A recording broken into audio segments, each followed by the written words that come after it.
이제 어떤 지역을 보느냐. 저는 이제 뭐 입지를 본다 뭐 이런 개념보다는 동의율, 그 다음에 사업성, 그 다음에 관의 의지 뭐 이런 걸 본다고 말씀드렸는데 네. 같은 얘기 연장선인데 이 세 가지가 이제 제일 중요한 이제 가장 시작 포인트가 되는 거죠. 근데 이제 그게 흔들리는 것들은 위험한 거고 관의 의지가 없거나 주민들의 의지가 없거나 사업성이 없거나 그러니까 이제 이 세 가지가 제가 보기엔 가장 핵심 포인트. 네. 예. 그러니까 이제 사업 성패 초기 단계에서는 요 세 가지가 딱 많이 떨어진 지역들이 있어요. 사업성 좋고 주민들 의지 높고 그 다음에 관에서도 막 해주려고 노력을 하고. 근데 이제 그 중에서 어느 한 가지가 이제 엇박자가 나면은 그만큼 시간을 끌게 되겠죠. 주민의 의지하고 네. 사업성은 그냥 얼핏 들어도 동의서 걷는 거라든지 뭐 수지타산을 분석해본다는 정량적으로 뭔가 좀 계산이 되는데 네.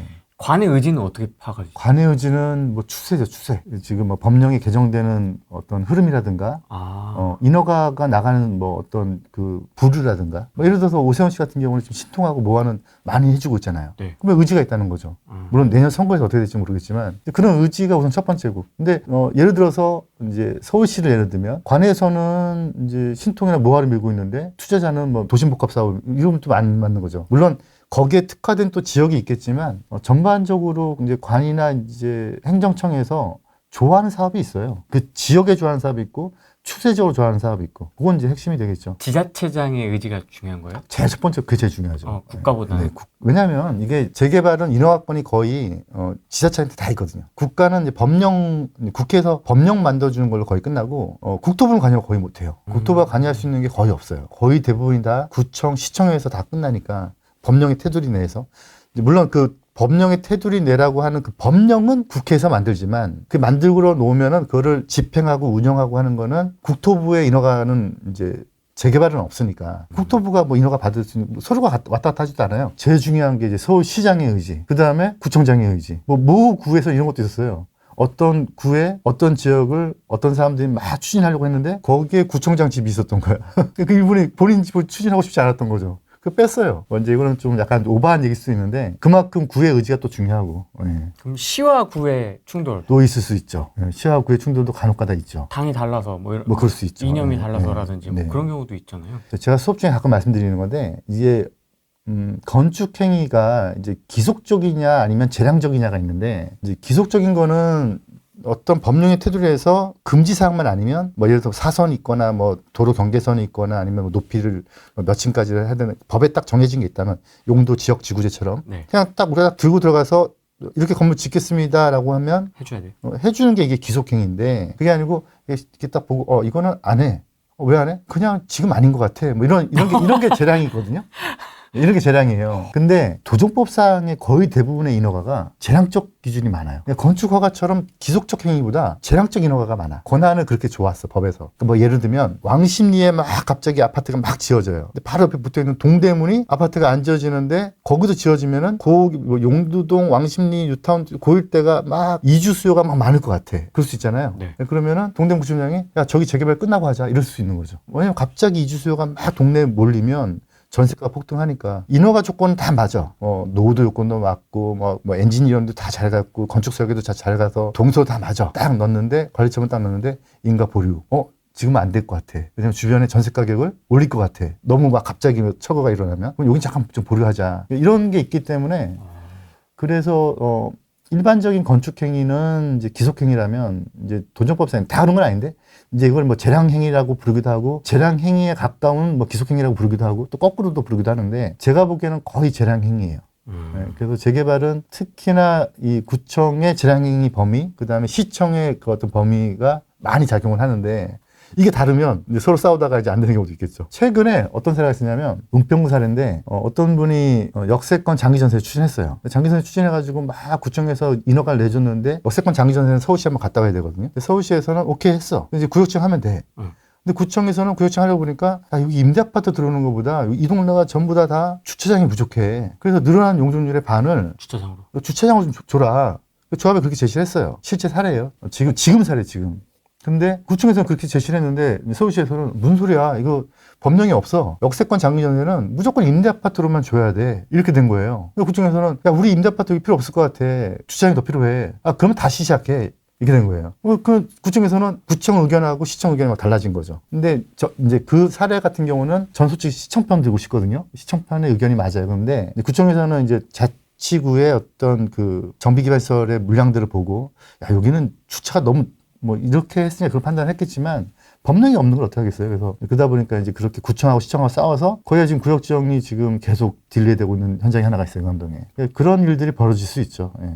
사업마다 이제 그런데 이제 보통 이제 도시계획 심의는 이제 서울시로 가는 거지만 뭐 건축 심의라든가 간단하게 끝나는 것들은 다 구청에서 거의 끝나거든요. 근데 좀 큰 사업들, 우리가 알고 있는 대단히 사업들은 다 서울시를 갔다 가요. 도시계획 심의를 받고 와요. 이런 것들은 서울시의 힘이 크고, 그렇지 않은 건 이제 소규모들은 대부분 다 이제 구청의 힘이 크다고 봐야겠죠. 거기 원주민분들이 이제 원하시는 분들도 있고 아닌 분들도 있고 정말 입장 차이가 다양할 것 같은데 네. 초기 단계에서 좀 어떤 갈등? 의견 대립은 뭐가 있어요? 예전에는, 지금은 아니고, 저 이제 96년부터 시작했다고 했잖아요. 네. 예전에는 약간 세대 갈등이 좀 있었어요. 세대 갈등. 그러니까 연세 드신 분들은 안 떠나려고 하고 젊은 친구들은 뭐 재테크 수단으로 하자는 쪽이 많고, 근데 요즘은 그건 좀 지나간 것 같아요. 지금은 연세 드신 분들도 보면 하자로 쪽이 가는 쪽이 많아요. 근데 옛날과 다르게 이제 좀 정보가 많이 노출되고 이제 계산이 되는 거죠. 지금 이거 내 값어치가 만약에 뭐 10억인데 재개발되면 20억 돼, 그럼 하는 거죠. 제가 이제 저희 사무장님들한테 말씀드린 게 그거예요. 옛날에는 설득했는데 설득하지 말자, 이해시키자. 그러니까 숫자화 시켜서 이해를 시키자. 근데 이제 주민들이 초창기 때 이제 그 부분이 이제 저희 정비업체의 숙제야. 반대를 하세요. 왜 반대냐고 물으면 그냥 반대야. 왜요? 그러니까 떠나기 싫다. 뭐 그냥 일반적인 뭐 영화에서 많이 봤거나 아니면은 추상적인 개념에서 재개발은 안 돼. 뭐 재개발은 반대. 뭐 이런 뭐 언제 되겠어. 뭐 이런 거. 네, 근데 우리가 이제 충분히 이제 설명을 하고 이제 설득이 아닌 이해를 시키고 당신의 재산이 이렇게 증가된다. 이제 이렇게 하면 첫 번째는 못 믿죠. 못 믿다가 이제 어느 정도 이제 좀 숙달이 되고 어느 정도 그분들도 여러 군데 알아보고 하고 나면 이게 맞네라고 해서 이제 동의하시는 분들이 있는데, 근데 주민들은 이제 그걸 잘 따주지 아셔야겠죠. 이제 저희처럼 구청에 갔다가 어떤 그 서류를 동서를 걷기 위한 서류를 완벽하게 꾸며서 계략적인 분담금을 법적 테두리에 대해서 고시하는 게 있고, 근데 이제 주민들 중에는 제일 염려하는 게 이제 빌라 쪼개기 업자들이 빌라 팔려고 주민설명회 열고 막 가짜로 이제 그런 거일까봐 좀 걱정을 하는데, 그것만 이제 조심하면 되겠죠. 이게 진짜 추진하려는 거냐, 추진하려는 데이터가 정확한 데이터냐, 아니면은 본인들이 뭐 물건 하나 이렇게 만들어 놓고 그거 팔기 위해서 막 재개발되는 것처럼 막 포장, 그러면 이제 거기 원주민들은 이렇게 생각하는 거예요. 이용당한다고 생각해요. 네. 막 주민설명회 가보면은 이제 뭐 쓸데없는 얘기하고 있고, 그러니까 저희는 주민설명회 때 아예 외부인들은 출입 못 시키거든요. 본인이 와야지만 출입을 시키거든요. 근데 요즘은 이제 그냥 그런 셀러들, 그러니까 물건을 팔려 할 셀러. 그분들이 나쁘다는 건 아닌데, 막 당연한 저기 뭐 대한민국에서 뭔가를 판다는 건 나쁜 건 아니죠. 셀러 너무 예쁘게 이름을 붙여주신 것 같은데. 네. 네. 근데 그분들이 약간 좀 이렇게 약간 약을 치는 느낌? 진짜 추진하지도 않으면서 주민설명에 간판을 건다든가 이런 것들이 많으니까, 주민들은 이제 저희가 한번 추진했던 지역에 이런 지역이 있어요. 갔더니 너희도 그런 놈 중에 하나지. 오해할 수 있죠. 오해하는 거죠. 너희도 또 간판 걸었다가 그냥 또 나갈 거 아니야. 그렇게 몇 번이 걸렸더라고요. 그래서 제가 그러고 나서 네이버 검색해봤더니 한 2번 정도 걸렸더라고요. 저희 오기 전에.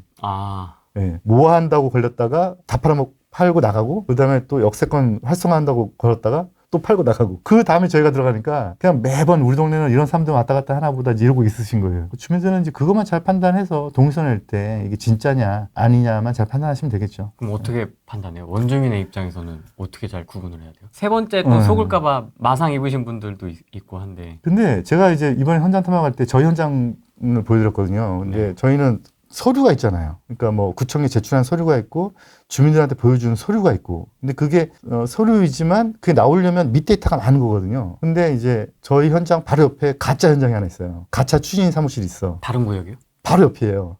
근데 거기도 한번 제가 이번에 현장 탐방 때 보여드렸는데, 거기는 그냥 간판만 있어. 뭐 책꽂이 책 한 권이 없어. 그냥 간판만 딱 걸어놓은 거야. 그냥 한 달에 150만 원 월세 내는 간판을 걸어놓은 거죠. 빌라를 팔기 위해서. 그러니까 이제 그런 거만 이제 참 어려워요. 또 이게 진화하면 또 그런 서류까지도 가짜로 꾸밀 거야 또, 그죠? 그쵸. 네, 그럴 수도 있겠네요 또. 예. 규제는 이제 계속 나올 것 같은데, 느낌에. 네. 뭐 이 규제에도 불구하고 뭐 마포 이런 데 뜨고 있으니까 계속 나올 것 같은데, 좀 말이 안 되는 게 좀 몇 가지가 있는데 두 가지 정도로 보여져요. 제가 보기엔 첫 번째, 이주비도 이제 일반적인 대출하고 같이 묶어버린 거. 근데 보통 이주비 같은 경우는, 이주비는 일반적인 토지나 주택 대출하고는 약간 달라요. 근데 메커니즘이 약간 다르거든요. 재개발, 재건축 같은데, 보통은 이제 건물 소유자, 그러니까 조합원들이죠. 조합원들이 담보로 이주비를 받는 형태이지만 모양새는 실제적인 내부 메커니즘은 시공사가 지급보증을 쓰고 조합이 연대보증을 서가지고 전체 집단대출적인 성격이거든요. 그러니까 약간 PF하고 좀 비슷한 결이 있어요. 그래서 이게 사업자 대출적인 좀 느낌인데 이거를 일반적인 개인 대출로 봐서 묶으면 재개발이 좀 진행이 될까. 그 옛날에는 이제 이거 풀기 위해서 시공사가 이제 자체적인 돈으로 그냥 이주비를 주는 경우도 있었어요. 네. 사업자금으로 주는 것도 있었는데 요즘은 또 이런 걸 막는다는 얘기도 좀 있고 해서 이 부분이 뭐 이주를 못 나가면 뭐 공사가 안 되는 거니까. 네. 요거 하나랑 제가 보기엔 제일 예민해요. 뭐냐면 이 사업권을 누가 지느냐인데 원래 제가 저번에 말씀드렸잖아요. 이거 신통이 원래가 오세훈 씨가 한 것처럼 보이지만 사실은 그 패스트트랙을 먼저 만든 사람은 박원순 서울시장이 만들었고 그거를 패스트트랙을 만들고 공공 주도용으로 갔다가 이제 안 되니까 이제 오세훈 씨가 되면서 이 패스트 트랙은 그대로 놔두고 이제 민간 주도인데 공공 지원 이게 신속통합이잖아요. 네. 근데 이번에 대책 나온 걸 보면 또 약간 좀 공공 주도 느낌? 근데 재개발은 이제 위치가 좋은 곳일수록 그러니까 입지가 아주 좋고 막 서울의 한복판이고 막 이런 지역일수록 공공이 들어오는 걸 되게 꺼려해요. 맞습니다. 네, 그래서 이게 또 재개발 재건축을 안 되게 막지 않을까. 그 두 가지가 제가 보기엔 제일 변수예요. 이번 대책 나온 것 중에. 진행될 수 있을까요? 공급은 부족하다고 하면서 재개발은 이런 식으로 좀 대한민국에 집을 공급할 수 있는 방법이 제가 보기엔 딱 두 가지밖에 없거든요. 신도시, 구도심. 그렇잖아요. 사실상 따지고 보면. 네. 근데 신도시는 이제 택지 개발이니까 이제 공공성 강화가 가능한데 구도심은 다 사람들이 살고 있는 곳이기 때문에 제가 보기엔 공공적으로 한다고 하면은 이제 부작용이 많이 생기겠죠. 공급의 목적을 둔다면 저는 또 다시 그것도 좀 철회가 돼야 되지 않을까. 제 생각은 그래요. 공공했을 때의 부작용은 뭐라고 보세요? 대표님. 싫어하죠, 그냥 주민들이. 뭐 예를 들어서 LH가 들어온다고 하니까 싫어하니까 LH가 왜 싫어하냐 이러니까 LH 아파트 주공 아파트 걸기 싫어. 이러니까 그래 그럼 우리가 안단테 걸어줄게 뭐 이렇게 된 거잖아요. 네. 안단테? 그건 또 뭐니 이렇게 된 건데 근데 이 브랜드의 문제가 아니고 시공권 자체를 시행권 자체를 주민들이 하는 거 원하지 공공이 자꾸 개입하면 뺏어간다는 느낌이 좀 들거든요. 이번에 현장 탐방 갈 때 제가 그거 보여드리려고 3080 지역을 갔어요. 용산에.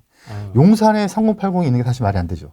워낙에 입지가 좋은데 그걸 이제 공공에서 뺏어간다는 거니까. 근데 뭐 그럴 만한 또 사정도 있고 뭐 그런 이슈가 계속 있었던 동네이긴 한데 근데 그러니까 이제 신통 추진하는 사람, 민간 복합 추진하는 사람, 그다음에 기존에 이제 3080을 추진하려고 하는 사람들이 이제 3파전 비슷하게 돼가지고 서로 막 동률 싸움하고 있거든요. 이제 그런 이제 지역을 이번에 갔다 왔죠. 갔다 왔는데 근데 이제 그렇게 한 동네가 이렇게 분열이 되고 막 이러면은 점점 멀어지지 않을까요, 개발이? 그래서 공급을 하려는 입장에서 좀 제대로 공급하려면 차라리 저는 정치적인 얘기를 하려는 건 아니에요. 빨리 가게 하는데 공공이 가는 방법은 빨리 가고 안 가는 거고요. 빨리 가게 해주고 관에서는 좀 지원해주고 서포트 해주고 민간에서 좀 추진하는데 좀 관리 감독을 잘하면서 좀 지원해주는 형태 이렇게 가야지 빠른 공급이 되지 않을까. 예.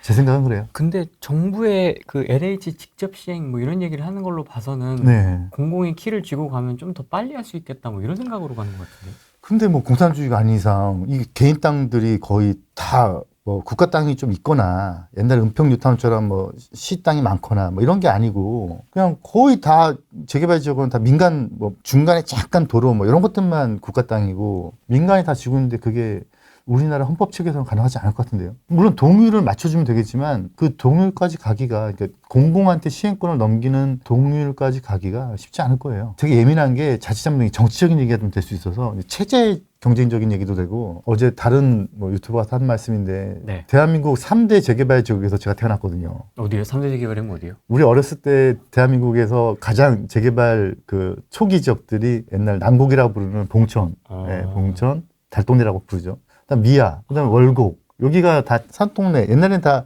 재개발 산 위에 있었으니까.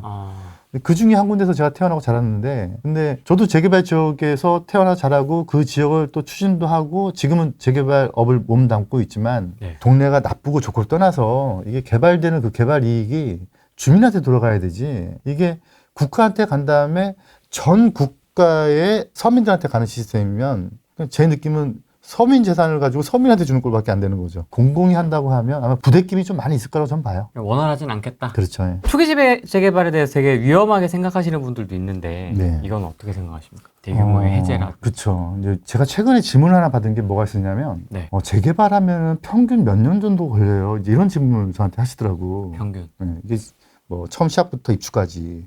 근데 뭐 평균의 함정이라는 게 있잖아요. 평균의 함정이 뭐냐면 뭐 예를 들어서 마이클 조단, 이거 유명한 얘기잖아요. 마이클 조단이 생맥주집에 가가지고 맥주 한잔 먹고 있으면은 갑자기 그 생맥주집에 있는 모든 사람들이 평균 연봉이 다 같이 평균이 올라가 버리니까 그렇죠, 그렇죠. 평균이 올라가는 그래서 그건 참 의미가 없는, 평균이라는 게 저는 별로 그렇게 의미가 없어 보이는데, 근데 박원순 서울시장이 있으면서 이제 그분은 또 그분 나름대로 철학과 정치적 기조가 있었겠지만 우리처럼 이제 재개발 이제 디벨로퍼하는 입장에서는 긍정적이지 않았죠. 저 입장에서는. 근데 나쁜 건 좋은 분인 걸 떠나서 근데 긍정적이지 않았는데, 근데 그분으로 인해서 재개발의 평균이 이제 갑자기 확 늘어난 거죠.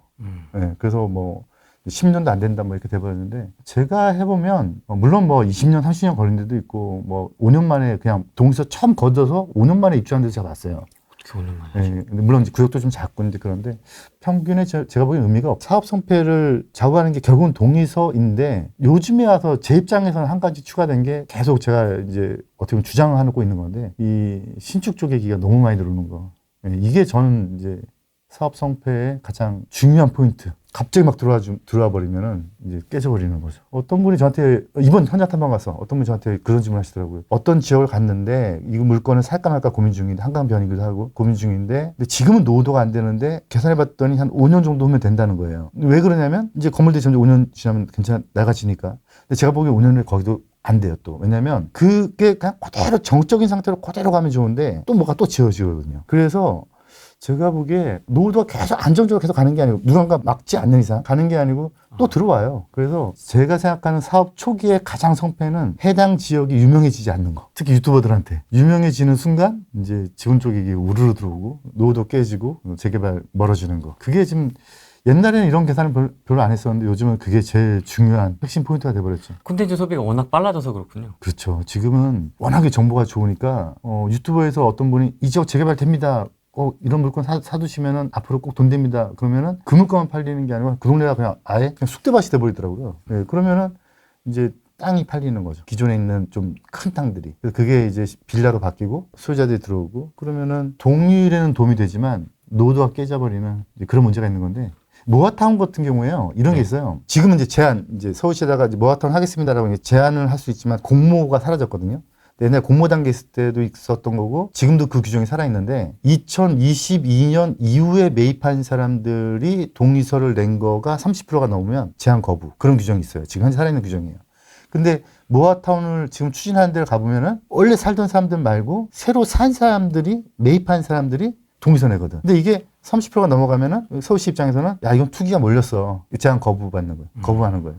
그러니까 그런 현장들만 좀 조심하면 될 것 같아요. 초기는 구역 지정이라는 개념이 이제 국토계획법에서는 이제 기본계획이라는 개념이 있고 관리계획이라는 개념이 있는데, 기본계획은 우리나라의 개발계획에 대해서의 헌법적 취지는 선 개발계획을 먼저 국민들한테 보여줘. 그런 다음에 이게 타당하면은 그 다음에 그걸 실행을 해라고 해서 선계획 후 개발 제도예요. 이게 대원칙이에요. 근데 이게 무슨 문제점이 있냐면, 선계획을 이렇게 발표를 할 때 이게 지금 우리가 알고 있는 재개발 기본계획 뭐 2025 뭐 도시개발계획 뭐 이런 거 있잖아요. 매년 5년마다 이렇게 발표하는 거. 그런데 이게 기본계획 상태에서는 어떤 개인들한테 야, 여기다 집 짓지 마, 여기다 뭐 하지 마라는 걸 못 해요. 이 관리계획이 넘어가야 그때부터는 여기다 집을 짓지 마세요, 여기 개발할 겁니다, 이제 구체적인 게 되는 거거든요. 그러니까 이제 구역지정이 관리계획이고, 구역지정 전 단계, 신통기획 후보지 단계라든가 뭐 재개발 기본계획 단계, 이게 다 기본계획이에요. 기본계획 단계에서는 어떤 건축행위라든가 어떤 이런 걸 갈 수가 없어요. 이게 장점이기도 한데 단점은 뭐냐면 이제 그만큼 관리계획까지 넘어가기 전까지의 망가뜨리는 걸 수도 있는 거죠. 이제 호재가 터졌으니까 이제 개발계획을 국가가, 개인이 아닌 또 유튜버가 아닌 국가가 여기 개발할 겁니다 이렇게 발표를 해버리면은 이거는 국가적인 호재죠. 네. 그런데 행위 제한은 막을 수가 없어. 그러면은 막 투기 세력들이 가가지고 거기를 막 쪼개고 막 늘리고 막 이렇게 한단 말이죠. 이게 관리계획까지 못 넘어오게 만드는 거예요. 그게 제일 초기 단계에서의 가장 위험성이고, 그래서 동의서를 거둘 때, 추진할 때 조심조심해서 할 수밖에 없는 게, 이거 잘못하다가는 그냥 노출돼 버려서 막 우르르 들어와 버리면 난장판이 돼 버리니까, 그게 제일 첫 번째 문제고요. 관리계획이 되면 그다음부터 이제 문제가 없죠. 이제 구역지정이라는 게 관리계획이니까 구역지정이 되면 그다음부터는 행위 제한이 걸려들어요. 그래서 어떤 모구구 같은 경우는 이런 경우도 있어요. 구역 지정하기 전에 앞단에서 좀 미리 막아야겠다, 그래가지고 신축 제한을 거는 현장도 있어요. 뭐 노량진 같은 경우가 그런 케이스인데, 근데 이제 이게 구역 지정 전에 걸다 보니까 사람들은 뉘앙스를 야, 이거 구역 지정까지 가기 위한 필연적 조치구나, 그래, 내가 잘 샀네. 이렇게 된 거죠. 네, 근데 맞는 말이기도 하죠. 근데 이제 여기까지 가려면 시간이 걸리긴 하겠지만, 늘어날 거를 방지하기 위해서 미리 좀 제한을 거는 경우도 있을 수 있죠. 자양동도, 신통 걸기 전에, 자양 4동, 신통 걸기 전에 미리 신축 제한을 걸었었고, 그 다음에 노량진도 걸었었고, 그렇게 하는 케이스도 있고. 근데 이제 구역지정 되면 이제 그때부터는 적어도 물량이 늘어나지는 않으니까 해칠 염려는 없죠. 구역지정 바로 전 단계가 되게 조심스럽고 조용하게 진행해야 될 단계예요. 누구의 입장에서요? 추진하는 사람 입장에서. 그쵸? 투자자 입장에서도, 뭐, 예를 들어서 이게 뭐 주식처럼 내가 지금 사가지고 뭐 10분 있다 팔아야 돼, 뭐 3시간 있다 팔아야 돼, 뭐 이런 개념처럼 내가 이제 여기를 샀다가 바로 뭐 한 6개월 안에 한 2배 됐으면 좋겠어. 유튜브 찍으면 돼요. 유튜브 막 찍어서 막 거기 좋다, 뭐 거기 곧 개발될 거다, 그러면 막 사람들이 막 오잖아요. 네. 그럼 그때 파는 거죠. 근데 이건 솔직히 좀 권장할 만한 얘기는 아니잖아요. 그게 아니면 진짜 그 동네가 내가 진짜 개발이 돼서 아파트까지 입주를 목적으로 내가 거기 사는 거다. 그러면은 남들이 모르는 지역에 갔다. 그러면은 한동안 조용히 있는 게 맞죠. 거기를 알리지 말고. 알리는 순간 이제 망가질 가능성이 높아지니까. 구역 지정이 되고 나면 이제 그 다음 단계가 이제 추진위원회 설립이 되고, 이제 조합 설립인가 나는데, 저는 조합 설립인가 단계를 되게, 그 이후부터를 되게 위험한 단계라고 보거든요. 왜냐면 물딱지가 이제 그때부터 이제 생성이 돼요. 거의 대부분의 물건들이 뭐 다 그런 건 아닌데 거의 대부분의 물건들이 조합 설립 이전까지는 사고팔고가 자유로운데 그 이후부터는 뭐 제한이 가해서 다른 사람들하고 묶이거나 아니면 현금 청산되거나 하는 물건들이 기준점이 이제 조합 설립 인가일인 경우가 많아요. 조합 설립 인가일은 조합이 나왔다는 뜻이니까 적어도 국가가 인정한 법인체 성격을 갖는 대표성을 띈 기구잖아요. 기구. 조합의 대표성을 띈 거니까 조합원들의. 조합 설립 인가일 이후부터는 또 어떻게 보면 깔끔하죠. 이제 조합에 가서 물어보면 돼요. 물어보면 되는데 뭐 조합이 잘 안 가르쳐주기도 하더라고요. 근데 일단 잘 가르쳐주는 조합이라고 하면은 투자하기 전에 이런 물건들에 대해서 이게 다른 사람들하고 합산되는 거냐 아니면 이게 물딱지가 되는 거냐 이런 걸 좀 물어보면 되겠죠. 근데 이게 어려운 게 뭐냐면 예전에 경매 물건이 하나 나온 적이 있었어요. 조합설립 인가일 이후에 경매 물건이 조합원 물건이 나왔는데 이 경매를 받기 전에 저는 확인을 해야 되죠. 근데 등기부 등본이나 토지대장이나 이거 말고 확인이 안 되는 게 뭐냐면 이 경매 물건이 나온 이 물건이 소유한 사람이 또는 이 소유한 사람의 가족이 이 지역에 여러 개를 가지고 있었는데 그 중에 한 개만 물건이 나오면 이건 등기부 등본 어떻게 확인이 안 되잖아요. 내가 뭐 그 사람 주민등록 초본을 떼어볼 수가 있어. 어떻게 할 수가 없잖아요. 그런데 내가 그 중에 물건 한 개만 내가 낙찰을 받으면 그럼 이게 다 묶여버려요. 하나만 아파트 하나로 조합원이 하나로 묶여버려요. 가족도요? 가족도 묶이고 그 사람이 여러 개 가지고 있는 것도 묶이는데 본인이 가지고 있던 거를 여러 개 가지고 있던 거를 한 개만 받으면 이렇게 묶이는 게 이제 이게 1인 다물건이고 한 가족이 있었던 거를 묶이는 게 이게 다물건 세대인데 다물건 세대가 법제처 유권 해석이 거의 20년 동안 아니야 괜찮아 다 따로 줄게 였었어요. 근데 작년에 대법원에서 판례가 뒤집어져 버렸어. 그 법제처 유권 해석을 다 무시한 거예요. 대법원 판례가 지금 나와서 이제는 뭐 이거는 판례가 우선인 거죠? 대법원 판례가 우선이죠. 법제처 유권 해석은요, 그냥 의견이에요, 의견인데 관청이 따르는 거니까. 근데 아예 또 법제처 유권 해석 하면 다물건 세대에 대해서 각자 준다라고 유권 해석이 살아있어요, 지금도요. 근데 끝에 판결에 의해서 바뀔 수 있습니다, 이렇게 돼 있는데. 근데 대법원 판례가 났어. 재작년이구나, 벌써. 2023년도에 났어요. 그래서, 근데 내가 경매를 하나 봤는데 해당 지역에 그 가족이 어떻게 알아, 내가 그걸요. 그러면 방법이 뭐냐면 조합에 전화를 해서 내가 이걸 낙찰을 받으려고 하는데 그런데 이게 다물건 세대일 수 있으니 좀 확인 좀 가능합니까? 라고 제가 전화를 걸어서 물어봤더니 딱 대뜸 그 조합에서 하신 말씀이 안 가르쳐 드립니다. 그래서 안 가르쳐 주겠대요. 그래서 왜요? 아니, 개인정보를 어떻게 가르쳐 줍니까? 맞는 얘기죠. 근데 뭐 제가 속으로는 본인들이 받으시려고 그러나 뭐 그런 사례도 있어요. 다물건 세대 제가 보기엔 사고 많아요. 한 구역마다 한 1000세대 기준으로 한 3개씩은 나오는 것 같아요. 다물건 자도 그만큼 나오고요. 다물건 세대도 많이 나오더라고요. 그럼 그런 거는 수습이 어떻게 되는 거예요? 이게 경매 같은 경우는 어쩔 수 없지만 매도자가 조합설 인가 이후에 파는데 매도자는 내 자식이 내 와이프가 가지고 있는 걸 알 거잖아요. 네. 그죠? 그럼 이거 고지하게 돼 있어요. 도정법에 매도자는 고지 의무가 있어요. 매수자한테 야, 이 지역에 내가 몇 개 있어. 그러니까 이렇게 해, 너 알고 사. 라는 걸 고지하게 돼 있는데 문제는 고지하도록 법령에는 그 문구가 살아있는데 안 했을 때 어떤 벌칙이 없어요. 그러니까 안 하면 그만이야. 형사적인 책임 없고 민사적인 책임이 있겠죠. 근데 안 하면 그만인데 근데 이제 중개사는 이게 중개가 중간에 끼죠. 중개사님은 매도자가 그거를 고지할 때 고지하라고 확인해 줘야 되는 의무가 있어요. 중개사들은. 근데 이 확인을 안 해주면 이제 과태료 500이에요. 중개사가 하게 돼 있는데 제가 이제 중개사 수업을 제가 꽤 오래 해왔으니까 근데 중개사들 이거 잘 몰라요. 그냥 지나간다고. 나중에 분쟁이 많지는 않지만 확률상 많지는 않지만 뭐 그런 물건을 중개했다. 근데 매수자가 피해를 봤다. 매수자는 전 매도자 그다음에 중개인을 상대로 이제 민사적인 소송을 걸 수는 있는데 근데 뭐 그래봤자 사후 대책이니까 답은 아니죠 사실은. 그럼 실무적으로는 어떻게 정리가 돼요? 실무적으로는 손해배상 정도로 그냥 끝나는데 이 손해배상이라는 게 이게 실제적인 배상이라는 개념이 이게 눈에 안 보이는 프리미엄이라는 게 있는데 제가 그까지는 판례를 다 검토해보지는 않았는데 아마 시세가 다 반영되지는 않을 거예요 아마. 그 물건이 아파트를 못 받아서 피해를 보는 조합원의 이익 정도겠고 그게 시세가 왔다 갔다 하는 것까지 아마 판결이 가늠해 줄지는 잘 모르겠어요. 비슷한 시기에 구역 지정되었는데 조합에 따라서 10년 이상 차이가 나기도 하는군요. 그러니까 제가 보면 평균의 의미가 없어요. 와. 평균의 의미가 없고. 얼마나 걸려요? 이거는 진짜 무의미한 질문이네요. 주민들이 저한테 또 역으로 여쭤보는 경우가 있어요. 제가 동의서를 내면은 이 지역이 언제쯤 조합 설리가 나서 철거가 될까 이렇게 물어보신 분이 있는데 저는 어떻게 말씀드리냐면 이 지역이 언제 조합 설리가 날지는 조합원님을 비롯한 다른 모든 조합원님들의 마음속에 있습니다. 거기에서 오는 거니까 저희가 못할 수는 없고. 그러니까요. 네, 근데 저희가 해보니 이 정도 숫자의 이 정도 사업성이라면 이 정도 기간이면 됩니다라고는 얘기하지만 이거는 정답은 아닙니다. 이렇게 말씀드려요. 그러니까 공식처럼 동의서라는 게 사람의 마음이잖아요. 마음속에 있는 거니까 이거 답은 없는데 근데 이제 아무리 이렇게 마음이지만 마음을 또 흔드는 게 뭐죠? 돈이잖아요. 돈. 돈이 마음을 흔드니까. 그러니까 사업성이 좋은 곳은 지금 사업하면 이 정도 사업성이 생겨. 네, 라고 이제 제시를 해드리면은 그러면은 동의서가 좀 빨라지는 경우가 있죠. 결국은 이제 기간도 제가 보기에는 사업성이고 그러니까 박원순 서울시장이 전 고 서울시장이 있을 때에 재개발을 안 하라고 한 건 아니에요. 어렵게 만들어 놓은 거죠. 하기 어렵게 구조를. 지금은 이제 추세가 하기 좋게 만들어져 있고 거기다가 사업성도 좋게 해줬으니까 사업성도 되게 좋게 해줬거든요. 지금 제가 현장 올 2월달에 동의서 처음 구청에 제출해가지고 동의서 연번 받아와서 걷기 시작했을 때 조합원들한테 분담금 제시했던 내역이 있는데 지금 바뀌었어요 다. 중간에 막 법이 개정이 되면서 더 좋게 바뀌었어요. 조합원분들한테 네, 유리하게. 그래서 계산해봤더니 조합원 한 명당 한 1억에서 1억 5천씩의 분담금이 줄었더라고요. 그러면 이제 우리는 또 고시라는 거예요.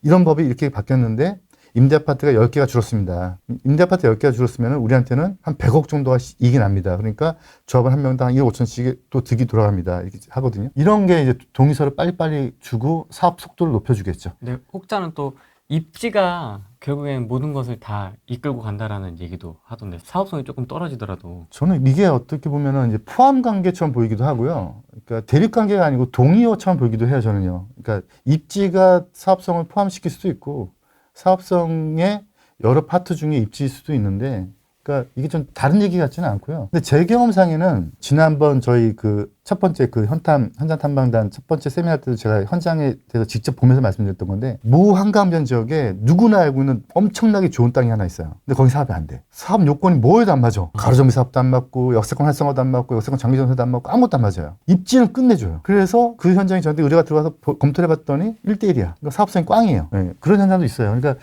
제가 보기에는 뭐 입지냐 사업성이냐를 놓고 봤을 때 다른 듯 같은 말. 이제 이런 표현할 때 제가 가끔 드리는 비유인데 뭐 이제 길을 가다가 5만 원짜리랑 1,000원짜리 있으면 뭘 주셔야 돼요? 제일 큰 거요. 둘 다 주셔야죠. 네, 왜 하나만 주서? 그러네요. 네, 그러니까 저는 입지와 사업성 중에서 전 둘 다 선택하는 게 맞다고 봐요. 이거 어떤 거 하나만 선택했을 때 좀 피해를 볼 가능성이 있어요. 근데 굳이 진짜 뭐 하나를 선택해야 될 상황이 생긴다. 그러면 저라면 사업성 좋은 데 가서 돈을 빨리빨리 사업이 되게 해서 돈을 만들고 입지 좋은 데 가서 살겠어요. 뭐 그런 정도? 그런 전략으로. VS로 볼 게 아니네요. 그러니까 이게 이렇게 대립되는 구조가 아니고 그러네. 포함 관계로 보여져잖아. 그러네요. 사업성 안에 입지가 있는 거지. 이거를 뭐 달리 표현하거나 이게 두 개가 뭐 이렇게 동떨어져 있거나 그 중에 하나만 꼭 픽을 해야 되는 뭐 그런 건 제가 보기엔 아닌 것 같아요. 예. 그러네요. 요즘 도심 복합 사업이 좀 진행되는 것 같은데 이 사업 방식은 어떻게 보시나요? 도심복합사업. 그러니까 도심복합사업이 원래는 공공주택을 확보하기 위해서 공공이 개발했던 게 우리가 알고 있는 이제 공공복합사업인데 이게 좀 문제가 있다. 그래서 좀 민간한테 주자고 해서 도심복합특례사업법이 올해 2월달에 나왔어요. 근데 2월달에 나왔는데, 근데 우리끼리는 이제 원래 법령 명칭은 도심복합특례법인데, 특별법 비슷한 개념인데, 이제 우리끼리는 이제 앞에 이제 민간을 붙여서 이제 공공하고 분리하기 위해서 이제 민간복합사업이라고 부르는데, 네. 근데 이제 법제처 사이트 들어가셔가지고요, 도심복합이라고 검색을 하시면 법 시행령 시행규칙이 뜨고 이제 자치법규로 들어가 보면은 이제 지자체 조례가 쫙 뜨거든요. 근데 서울 게 없어요, 지금. 근데 원래 나와야 돼요, 지금요. 안 나오고 있는데, 그냥 저의 추정은 네. 이게 약간 좀, 당색하고 정치하고 좀 관계된 얘기인데, 지금 현재 서울시는 민간복합을 조금 꺼리는 게 아닌가라는 생각이 좀 들어요. 왜냐하면 대상지 선정 자체가 역세권 장기전세, 역세권 활성화랑 겹치거든요. 오세훈 씨는 지금 그걸 밀고 있는데, 민간복합법이라는 게 법령으로 나왔으니까, 이걸 잘못 밀면 약간 좀 언밸런스가 되지 않을까라는 생각에서, 그래서 조례가 없고요. 조례가 나온다는 얘기가 있는데, 조례안은 지금 나와 있어요. 인터넷 뒤져보면 있을 거예요. 근데 조례안을 읽어보면 다 핵심적인 내용은 다 이제 없애놨어요. 그게 이제 운영규칙으로 나올지 아니면 더 다듬어서 조례안이 더 확정될지 모르겠는데, 들리는 얘기로는 조금 대상지 선정 요건을 좀 세게 할 거란 얘기가 있어요. 좀 더 엄격하게. 엄격하게. 그러니까 뭐 예를 들면 역세권의 기준에서 여기 근접도를 더 심하게 본다거나 면적 기준을 좀 더 타이트하게 묶는다든가. 지금 역세권 활성화가 10,000제곱미터거든요. 네. 역세권 장기전세 좀 큰데 역세권 활성화 수준으로 10,000제곱미터까지도 축소시킨다는 얘기도 있고, 일반적으로 장기전세 같은 경우는 250m, 역세권 활성화는 뭐 250m, 350m 이런 규정이 있는데, 여기에서 그냥 그 거리 안에 있으면 된다는 얘기지 여기에 붙어야 된다는 얘기는 없거든요. 붙어야 된다는 얘기가 정확히 어떤 의미예요? 역사에 그 해당 구역이 딱 붙어 있느냐, 뭐 이렇게 한 블록 떨어질 수 있잖아요. 근데 그래도 이제 용적률 혜택을 받으려면은 붙어 있거나 간선도로변에 있어야 되는데, 네. 그런데 그렇다고 역사에 딱 붙어 있으라는 규정은 없어요. 근데 아마 민복에서는 그런 규정이 나올 수도 있지 않을까. 다 추정이에요. 근데 지역별 조례에서는 그게 아직 안 보여요. 지금 막 대구, 부산 다 나왔어요, 조례가. 서울시만 아직 안 나왔는데, 그냥 제가 혼자서 생각하기는 약간 좀 민간복합을 좀 꺼리는 게 아닌가. 그렇다고 이제 법령이 있으니까 안 할 수는 없고, 이제 법령에 대상지에 대해서 선정 기준을 지역별 자치구 현안에 맞게 조례로 담아라 이렇게 위임해 놨거든요. 근데 그 위임상에 이제 어떤 게 담기느냐가 이제 핵심인데, 지금 막 뭐 네이버나 유튜브 상에 뭐 민간복합 취시한다는 지역들이 많이 있어요. 있는데 지금 들리는 한간의 얘기로 보면은 대상지가 다 안 돼요. 요건이 아마 되게 타이트하게 나올 가능성이 좀 있어 보여요. 뭐 들리는 얘기예요. 예. 뭐 내년에 또 이제 선거니까 뭐 또 선거가 바뀌어서 이제 민간복합을 좋아하는 사람이 당선이 되면 또 그쪽으로 갈 수 있는 거고. 아니, 뭐 자기 브랜드의 상품을 팔고 싶다 뭐 이런 느낌인 것 같기도 하고요. 그렇죠. 예. 그러니까 이제 이게 뉴타운이 있고, 그다음에 예전에 휴먼타운도 있고. 휴먼타운도 있어요. 휴먼타운이 원래 이제 주간경 개선 사업을 휴먼타운이라고 오세훈 씨가 불렀었는데, 그거를 이제 오세훈 씨가 이제 딱 그때 급식 사태 나고 나서 그만두고 나서 이제 박원순 서울시장이 이거를 두꺼비 하우징으로 바꿨다고 했잖아요. 두꺼비를 바꿨었어요. 두꺼비 하우징. 두꺼비 하우징. 그랬다가 이제 다시 오세훈 씨가 되면서 휴먼타운 2.0으로 바꿨거든요. 그러니까 이제 똑같은 사업인데도 불구하고 브랜드를 이렇게 잡고 해서, 제가 보기에는 정치인들은 뭐 이걸 오세훈 씨가 보진 않겠죠. 정치인들은 이제 본인만의 이제 브랜드를 좀 만들려고 그러는 게 아닌가. 근데 도심복합 사업은 브랜드가 어찌됐건 간에 뭐 첫 시장은 뭐 어떻게 됐는지 모르겠지만 국회 발의가 돼서 통과된 거는 민주당 발의니까 약간 좀 민주당 쪽에 가까운 법령이고, 그리고 조합 방식이 아니에요. 이건 신탁 방식이니까 약간 공공하고 민간 방식하고 딱 중간점 방식이거든요. 아마 민주당 쪽에서 좋아하는 방식이에요. 그래서 아마 서울시는 내년 상반기까지 지켜봐야 되지 않을까. 제일 중요한 게 조례가 어떻게 나오는지 봐야 돼요.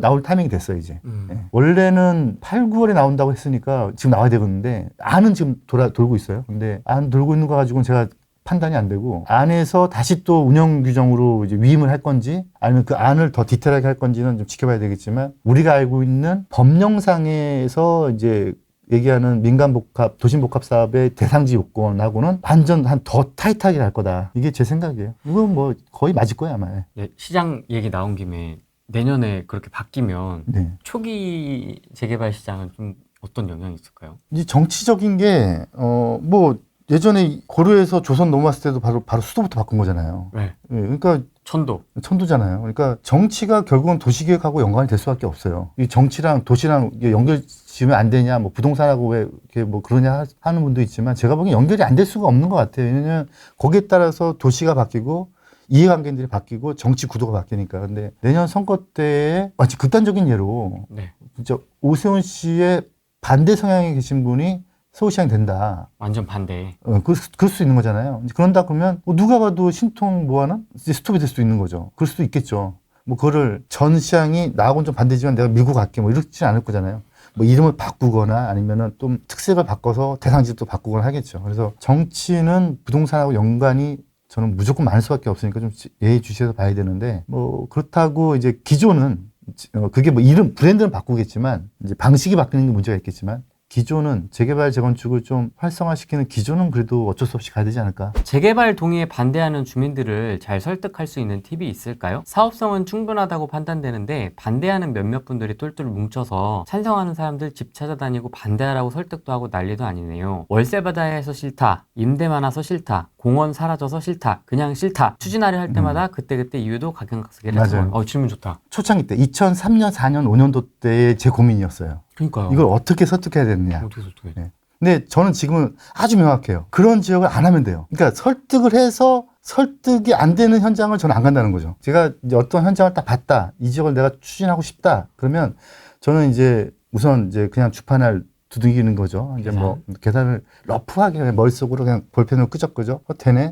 된다? 이런 생각이 들면 그 다음에 하는 게 뭐냐면 정밀 계산이에요. 이제 진짜 공시지가 모든 거 다 띄고 타산 감정하고 건축계획 만들고 전반적으로 이제 법령 다 뒤져봐서 가부 결정하고 다 해. 그 다음에 하는 게 있어요. 그 다음에 하는 게 뭐냐면 그 현장에 가서 계속 식당에 가서 앉아있고 집집마다 월세, 전세 다 이제 추세 파악하고 네이버에 부동산 어떤 물건 나오는 이거 한 6개월 해요. 그런 다음에 이거 동의할 사람이 법정 요건에서 말하는 그 요건 넘는다. 이제 그러면 이제 들어가요. 그러니까 그런 분들이 없어요. 제가 들어가는 현장은. 근데 옛날에는 있었어요. 옛날에는 저도 막 그때는 막 자신감이 있어가지고 막 내가 설득하면 될 거야 이랬는데 지금은 이제 그렇게 생각하지 않고 안 되는 데는 안 돼요.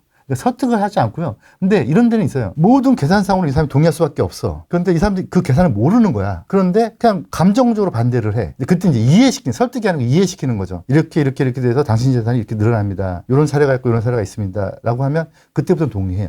이거는 설득이 아니고 이해시킨 거예요, 저희가. 저희 현장에 지금 동의서고 있는 저희 현장에 큰 빌딩 같은 건물이 하나가 있는데 이분이 대기업까지는 아니고 그래도 뭐 한 연매출 한 500억 이상 되는 중견 기업인데 이분들이 거기가 사옥이란 말이죠. 그래서 저희가 찬성할 거냐 반대할 거냐 물었는데 이제 거기에 있는 이사님 중에 한 분이 이제 설명에 오셔가지고 언제 한번 시간 내서 저희 이사회에 한번 설명 좀 한번 해줄 수 있겠냐.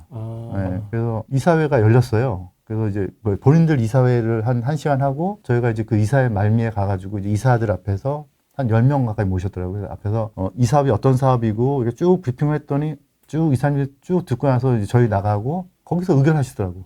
그래서 그 다음 주에 냈어요. 그러니까 저희 정비사업체의 역할은 뭐 옛날처럼 무슨 막 진짜 옛날 막 적준, 적산 뭐 이런 막 철거업체 쓰고 막 재개발 안 되는 데를 막 뒤로 협박을 해가지고 영화처럼 뭐 그렇게 하는 시대는 지났고요. 지금은 되는 지역을 골라서 이해시키는 거지 설득시키는 단계는 이제는 지나가는 것 같아요. 네, 정비사업의 업체 입장에서는 이런데 내가 이제 같은 구역의 그 원주민이거나 조합 예정이야 이제 갖고 있어요 물건을. 그러면 어떻게 해야 돼요? 달라. 이해관계가 첨예하게 다른 거죠. 반대파들은 이제 막 이렇게 활동하고 있고. 그것도 같은 얘기인데 내가 원래 그 지역을 갖고 싶지 않았지만 뭐 상속이나 아니면 원래 옛날부터 살던 집이어서 어쩔 수 없다면 그때부터는 진짜 설득을 해야겠죠. 근데 그게 아니고 투자라면 그런 지역은 가면 안 되죠. 그런 지역은 투자를 약간 꺼려야겠죠. 이번에 현장 탐방 갈 때 제가 3080이었다가 지금 신통 추진한다고 민간복합하는 3파전인 현장, 장기 전세 하는 데에 막 신축해가지고 껴달라고 하는 현장, 역세권 활성화를 아닌데 대상지역도 아닌데 역세권 활성화한다고 막 주민 설명회를 열어서 물건 팔아먹는 현장, 셀러. 그 다음에 역세권 장기 전세 지역이 아닌데 150만짜리 월 150만짜리 간판 걸어서 간판 걸어서 추진 준비위원회 걸었던 그런 사례 지역을 제가 보여드렸거든요. 근데 뭐 저는 안 가는 게 맞고 그런 지역은 되도록이면은 투자를 안 하는 게 맞고 만약에 어쩔 수 없이 그런 지역을 투자했다 그러면 열심히 주민들 설득하는 것도 한 방편이지만 제가 보기에는 그냥 후구한테 파는 게 맞지 않나. 주민 설명회를 열든 뭐 이렇게 좀 긍정적으로 만들어서 물건 자체보다 사람이 문제일 수도 있나요? 어깃장 놓는 강성 인물이라든지 조합장 주요 인원의 과거 이력이 이상하다든지 주도하는 간부라고 해야 되나요? 그런 것도 참 중요하겠네요. 중요하죠. 근데 요즘은 워낙에 벌칙 규정이 세서 옛날에는 진짜 비리가 많았어요. 뭐 제가 조합에서 일할 때는 막 진짜 비리가 엄청나게 많았었는데 근데 요즘은 워낙에 벌칙 규정이 세요. 도정법은 어기면 10년 이상이에요. 이하가 없어. 법령이 그냥 판사가 재판을 할 때 1억 이상이면 1억에서 100억만 넘어가도 1억 이상이면 10년 이상 하라고 그냥 법에 만들어 놨어요. 그러니까 도정법에서 뭐 잘못하다가 걸리면 그냥 10년이에요.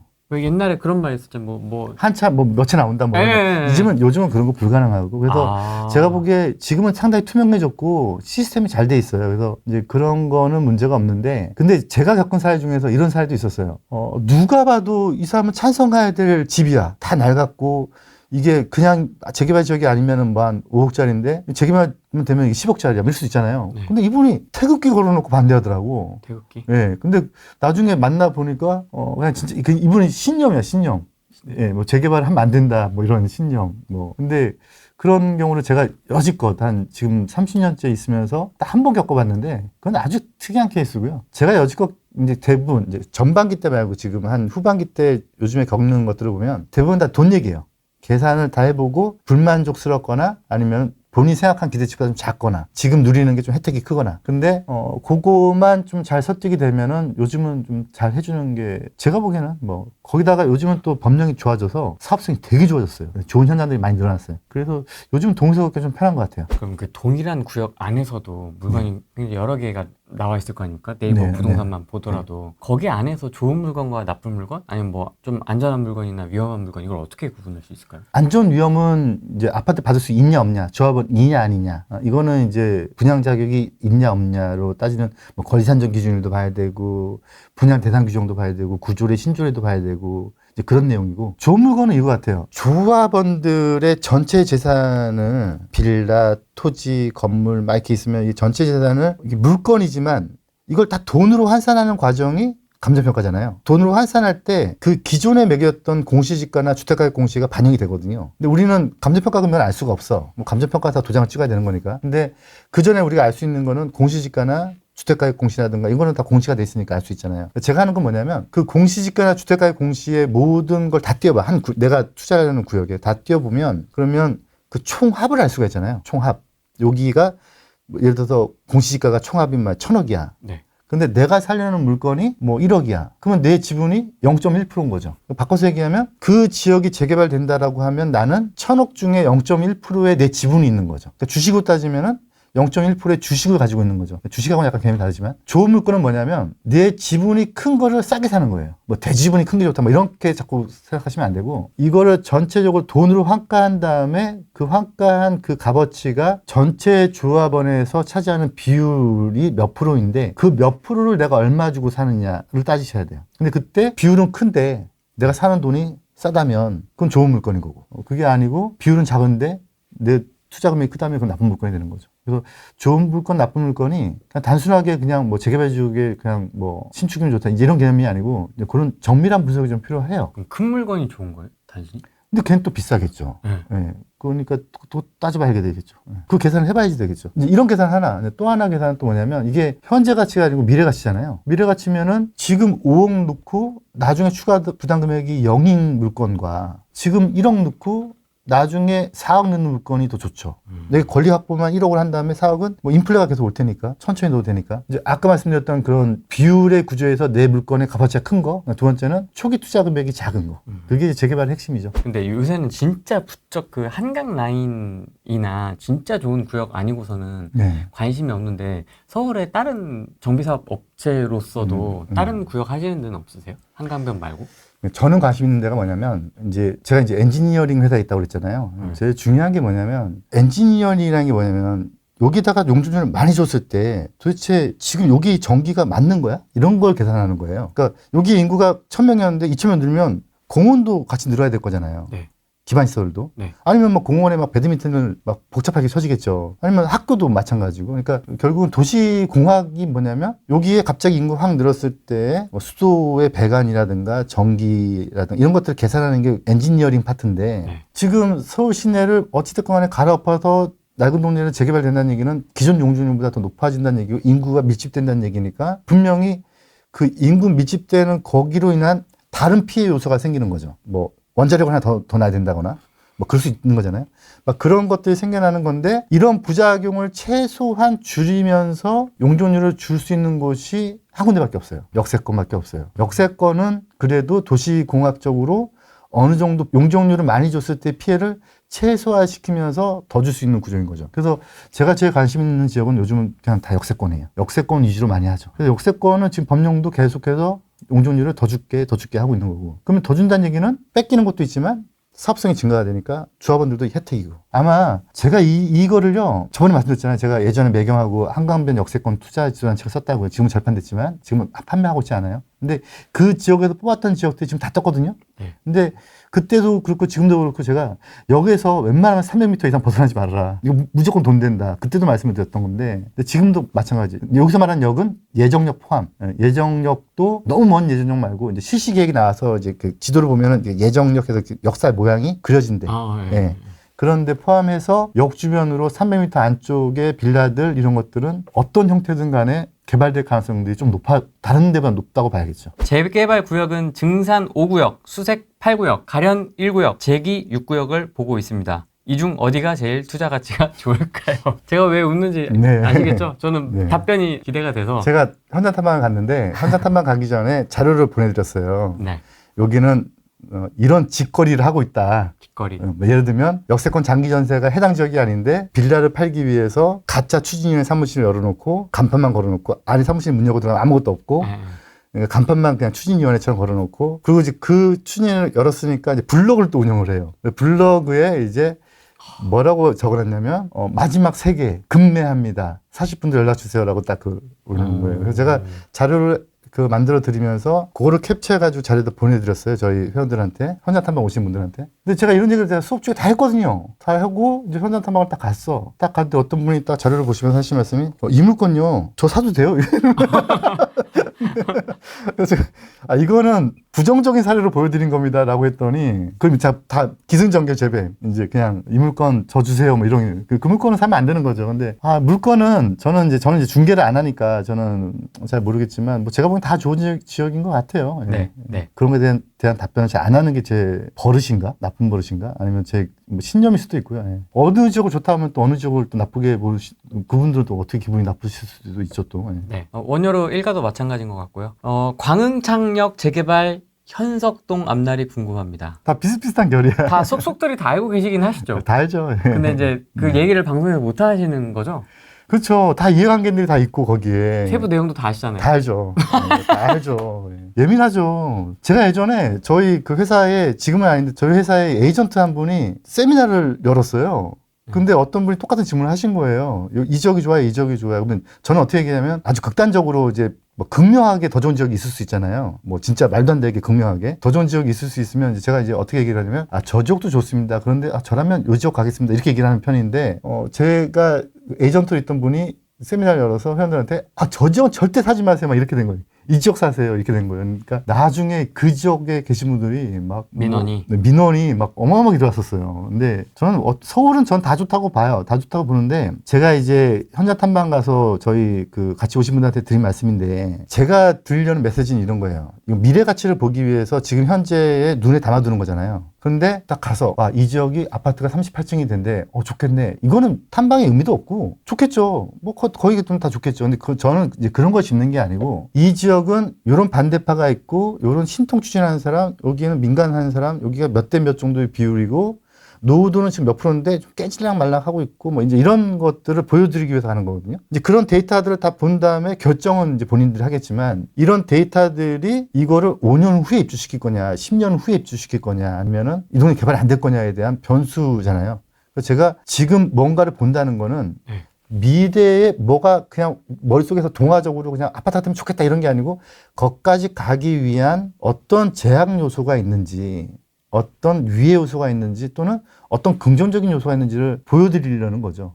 그래서 제가 다 아는 현장들인데 예를 들면 모 현장 같은 경우 마포구에 있는 그 모 현장 같은 경우는 노후도가 막 깨질랑말랑 한단 말이에요. 그러면은 여기서 이제 잘 되면 막 후딱 진행되면 좋은 거고 깨져버리면 이제 또 다시 또 그게 또 살아날 때까지 또 기다려야 되는 거고 그런 요건들을 검토하시는 게 맞고요. 그걸 검토하는 과정에서 궁금증이 생기면 그 질문증을 저한테 하셔야지 밑도 끝도 없이 엄마가 좋아요, 아빠가 좋아요 그러면은 딸내미가 답도 못하는 뭐지. 네. 그런 거하고 좀 비슷하죠. 자양 3동 아파트 소유 중인데요. 이거 팔고 2동 재개발 빌라나 모아타운으로 갈아타도 되나요? 구축 아파트들이라 투자로 보면 어떤 게 나을지요? 이런 고민하시는 분도 있고. 그러니까 이게 참 댓글에 한계가 있는 것 같아요. 그러니까 제가 아주 옛날 얘기예요. 아주 옛날 얘기인데 SBS의 부동산 이슈 같은 거를 하는 그런 프로에서 이제 그때 당시에 부동산 하락 노동자 중에 선대인 씨라는 분이 계셨었어요. 근데 그분이 막 하락할 거다. 근데 이제 상승론자로 저를 찍었어요. 이제 SBS 모 방송에서. 그래서 저는 이제 뭐 재개발 전문가로서 근데 제가 이제 어떻게 말씀드렸냐면 이런 요소가 있고 이런 요소가 있는데 이런 요소는 없어지고 이런 요소가 이렇게 된다면 상승할 수밖에 없습니다. 그런데 만약 이런 요소가 있다면 하락할 수도 있습니다. 라고 이렇게 길게 얘기를 했는데 근데 그 중에서 이제 대외 변수들 그때 당시 2008년도 전이었으니까 대외 변수가 좀 막 계속 스물스물 올라오던 시절이었거든요. 대외 변수는 뭐 제가 보기에는 날씨하고 같습니다. 뭐 지진, 천둥, 번개, 해일 이런 것처럼 제가 갑자기 뭐 어떻게 대응할 수도 없는 거고 예보는 할 수 있지만 근데 이런 변수가 있다면 집값이 떨어질 수 있습니다. 그런데 이런 변수를 본다면 집값이 올라갈 겁니다라고 이렇게 예언이 아니고 이렇게 인터뷰를 했는데 카메라 앞에서 근데 방송에 딱 나온 거 보니까 다 잘라놓고 올라갈 겁니다. 이렇게 나간 거예요. 그리고 이제 선대인 씨는 떨어질 겁니다. 그래서 이렇게 상승 하락이 돼버린 거야. vs. 근데 저는 이제 그게 좀 문제가 있는 거죠. 저는 이제 시를 쓸 자신은 없어요. 뭐 서로 사랑하라 이런 시를 쓸 자신은 없어요. 근데 디테일에 들어갈 자신이 있는데 제가 되게 조심스러운 질문이고 가지고 계신 거를 비싸게 팔고요. 거기 다른 거를 싸게 사면 되죠. 예. 근데 얼마에 팔지도 모르고 얼마에 여기 살지도 모르는데 이거 팔고 이거 사면 돼요라는 이 질문 자체가 아니 제가 이게 유튜브에 안 맞는 것 같아요. 질문도 성립이 안 되고 답변도 성립이 안 되고 그냥 서로 간에 그냥 뚱그름 잡는 얘기밖에 안 되는 거죠. 그럼 앞으로 좀 저희가 10년간 재개발 시장에서 관심을 가져야 될 어떤 사업? 아까 말씀드렸던 역세권 쪽에 좀 집중하는 게 좋고요. 역세권 진짜 강조하시네요. 네, 역세권이 아마 제일 빨리 될 거예요, 아마. 근데 역세권에서 할 수 있는 사업이 딱 정해져 있어요. 역세권 장기 전세, 역세권 활성화, 역세권 소규모 재개발, 그다음에 도심복합. 물론 이제 뭐 지역대 주안 뭐 이런 거 따지면 많겠지만 이제 그런 것도 제외하고 우리가 이제 보통 재개발이라고 부르는 걸로 본다면 요 네 가지 사업인데 네.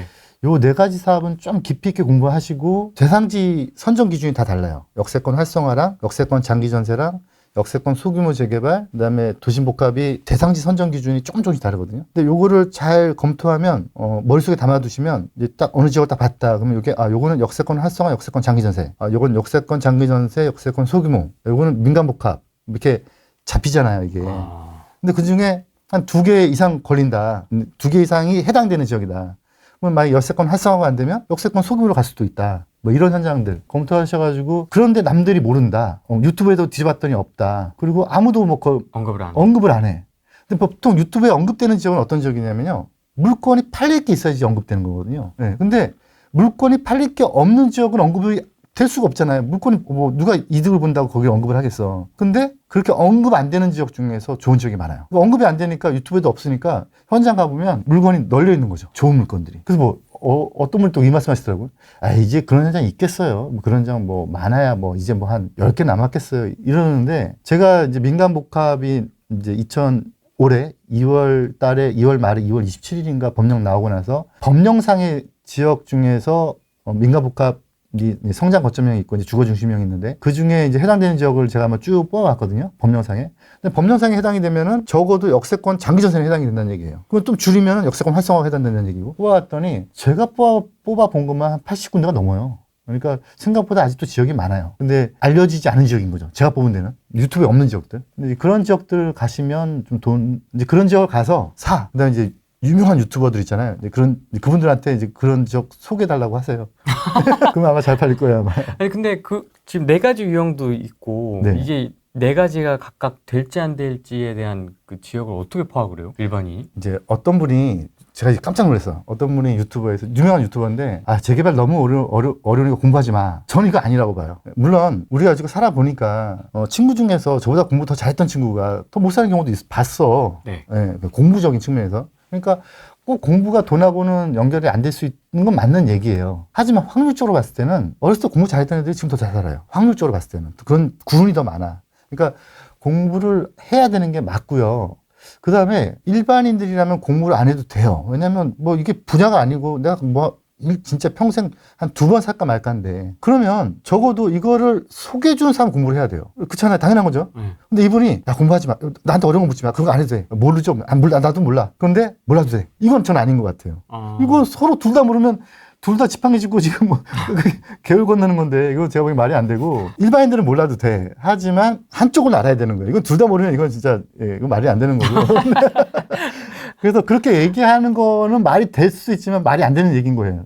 예, 적어도 제가 중개사들한테 항상 하는 얘기가 있어요. 알고 팔아라. 예, 본인이 충분히 공부하고 알고 팔아라. 서로가 모르면 이건 문제가 있는 거다. 적어도 공부를 안 해야 된다라고 하는 거는 맞는 얘기일 수도 있지만 틀린 얘기이기도 하고, 그 다음에 적어도 한쪽은 알아야 된다는 얘기죠. 한쪽은 뭐 선배로서 알아야 되거나 아니면 셀러로서 알아야 되거나 아니면은 충분히 알고 나서 접근하는 게 맞는 거고. 근데 이제 이거는 여지껏 지구가 움직이는 그냥 자연 현상이고, 그래도 성공하려면 내가 알아야 된다.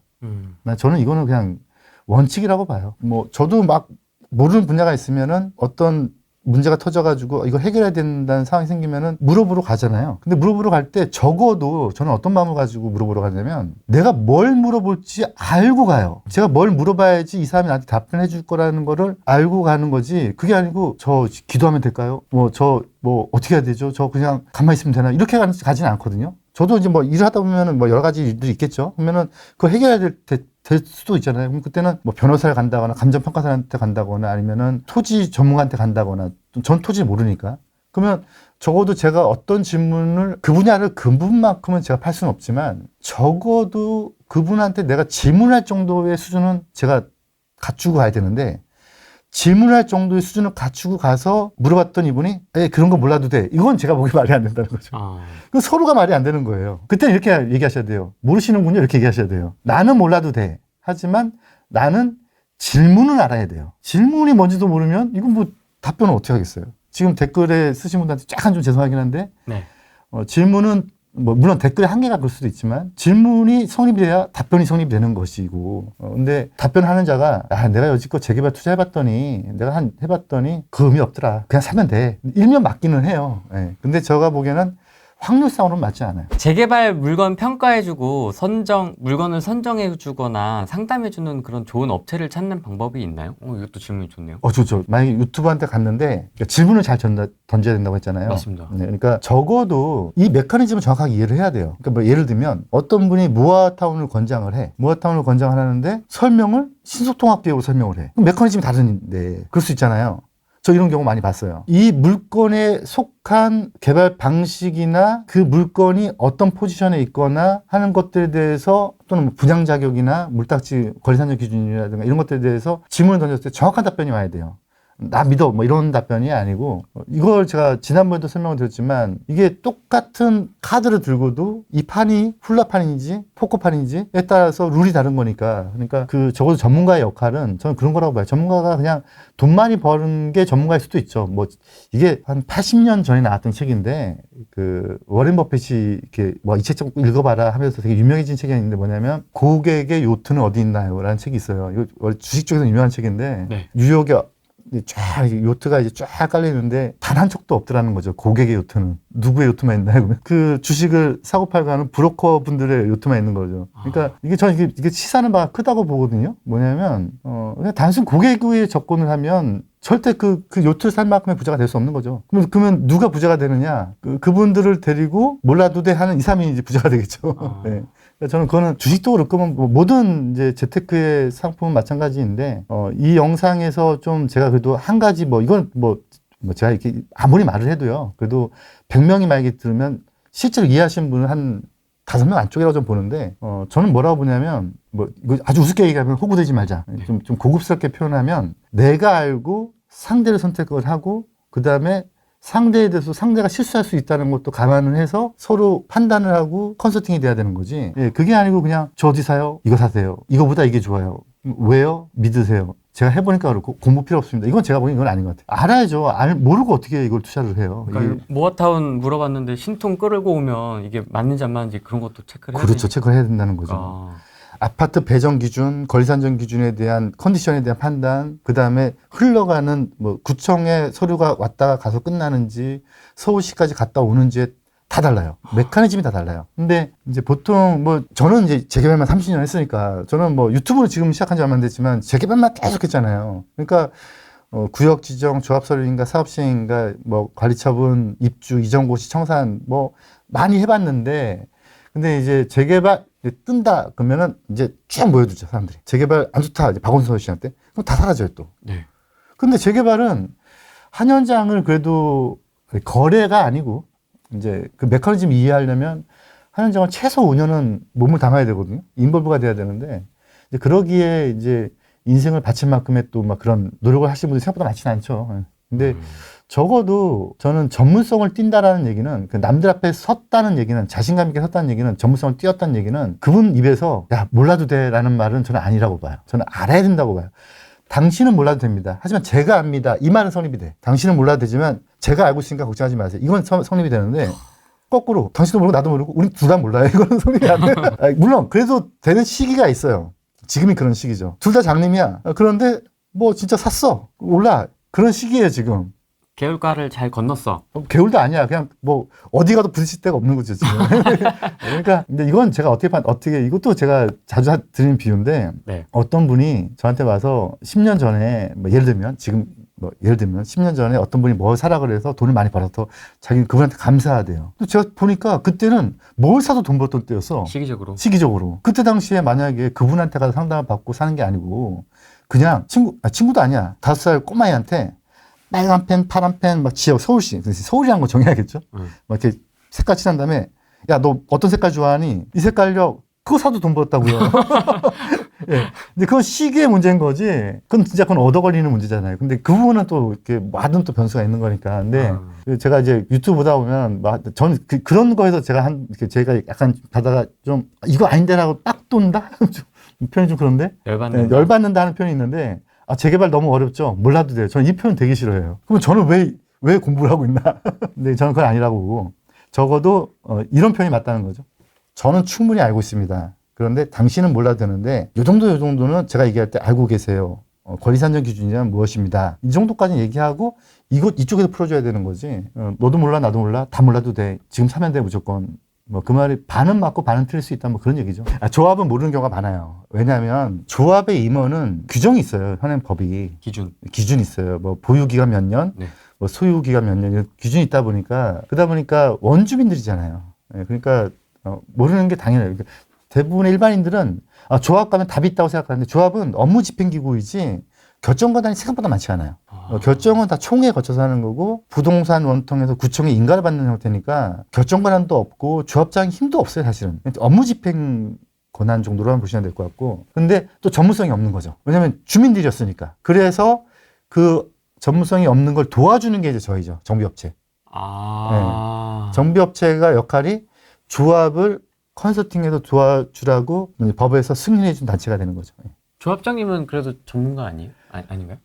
일반적으로 생각하기에는 요즘은 많이 이제 전문 조합장도 많이 생겨나기 시작하고 계세요. 그러니까 스타 조합장도 생겨나기 시작하고 그러니까 이제 한번 해봤더니 괜찮네. 또 다른 데 가서 또 한번 해볼까? 그러면서 이 조합을 완성시켰습니다. 이 조합도 맡겨주시면 하겠습니다. 이런 분들도 있는데 근데 아까 말씀드렸던 그 거주 요건이라든가 이런 것들 때문에 한 사람이 막 여러 군데 할 수가 없으니까 그래도 보통 한 현장을 맡으면 한 최소 5년은 끌고 가야 되거든요. 최소 5년은. 아마 한 사람이 조합장이 전문화 된다고 하더라도 평생 한 3개 하기는 쉽지 않은 것 같아요. 한 3, 4개 하기는. 근데 그래도 요즘 좀 생겨나고 계시고요. 거의 대부분 조합은 전문성이 없다고 보셔야 되고요. 이런 사례도 있어요. 구역이 좀 작은 현장은 아까 말씀드렸던 뭐 몇 년 거주, 몇 년 소유 뭐 이런 조건이 있다 보니까 해당 지역에 그런 사람이 없어. 그럼 조합장이 없는 거야. 없어요? 자격이 되는 사람이 없는 거야. 이제 그때는 이제 구청에 이제 이렇습니다. 여기는 조합장 할 수 있는 자격 요건이 없다라고 하면 이제 서울시나 이제 각 지자체에서 조합장을 대신할 어떤 그룹을 이제 지정을 해놔요. 변호사, 뭐 정비업체를 몇 년 이상 한 대표, 건축 설계사, 이런 사람들로 해서 이렇게 해놓고 그 사람들을 이제 뺑뺑이로 돌려서 이제 전문 조합장으로 이제 배정을 해주죠. 이제 그런 분들은 많이 알고 계시고, 근데 원주민이 조합장 되신 분들은 많이 알기가 쉽지가 않죠. 네. 그러면 이거 입주권 나오는지 안 나오는지 어디다 물어봐야 되나요? 이게 어려워요. 이거 사라고 하는데. 왜냐면 조합장도 알 수 없고, 조합장은 그쪽 전문가가 아니니까 모르고, 구청은 알아요. 아는데 답변 안 해줘요. 구청은 이제 그걸 답변을 잘못해주면 또 판례나 이런 게 자주 바뀌니까 아까 법제처에서는 준다고 했다가 대법원 판례에서 안 준 경우도 있었잖아요. 그러다 보니까 구청에서는 답변을 아주 확실한 거 아니면 안 해주고. 그러니까 저는 이거를 중개사가 제대로 알고 있어야 된다고 보거든요. 그래서 중개사한테 물어봐야 되는데 물론 제 수업을 들으시는 중개사님들은 잘 아세요. 그런데 대부분 중개사들은 잘 모르시더라고요. 우선 중개사 잘 아시는 분 선택하는 게 맞고요. 만약에 이제 유튜브도 많은 전문가들 있으니까 그러면 이제 그분들한테 이제 그런 전문성을 물어봐야겠죠. 요거 분양 자격이 있냐, 물딱지 않냐, 권리 산정 기준이 어떻게 되느냐, 그리고 이게 몇 평형 배정받을 것 같으냐. 그런데 답변을 못한다. 그러면 너도 모르고 나도 모르고 이제 그 사람인 거죠. 아, 네. 중개사가 그걸 다 알아야겠나? 중개사는 우선 알아야 돼요. 그런데 공인중개사 시험에 공법이 많잖아요. 공법이 한 과목인데 공법이 또 되게 많잖아요. 양이 너무 많습니다. 공법 많잖아요. 근데 그 중에서 재개발은 또 작잖아요. 네. 도정법은. 그러니까 보통 출제 빈도가 한 3문제 정도밖에 안 나가니까. 정확하십니다. 네, 안 나가니까 공인중개사 공부할 때 도정법은 좀 약간 좀 소외시 한다고요. 근데 저는 제 주변에 있는 중개사님들한테 공부를 좀 많이 해라. 도정법을. 네, 도정법을 많이 해라. 특히나 거래하시는 분들이니까 물딱지는 피해 나가야 되니까 분양자격 부분을 좀 꼼꼼하게 공부해라 라고 많이 말씀드리죠. 도정법을 패스하는 경우도 있습니다. 합격을 위해서. 그렇죠. 3문제밖에 아니니까. 너무 이게 숫자가 너무 많으니까 네. 그냥 패스. 3문제밖에 안 되는데 막상 현장에 나와보면 거래는 거의 60%인 거죠. 그러니까요. 네, 많은 거죠. 아파트 다음이니까. 뭐 제가 뭐 공인중개사 협회 뭐 제안할 사람도 아니고 제가 제안할 이유도 없지만 협회 시험에서 제가 보기엔 도정법 파트를 좀 늘려야 되지 않을까. 거래 사고를 좀 막으려면. 도시개발법 조금 줄이고. 도시개발법은 제가 보기엔 의미가 없어, 또 거꾸로. 근데 거의 비슷한 분량 아닙니까? 네, 도시개발법은 사실 서울 시내에는 거의 없잖아요. 네. 근데 재미도 없고 도시개발. 네. 도정법은 그래도 뭐 재밌는데. 재밌는데. 그렇죠. 제 스타일이 유튜브에서 좀 이렇게 뜰만한 스타일은 아닌 것 같아요. 제가 이렇게 보니까.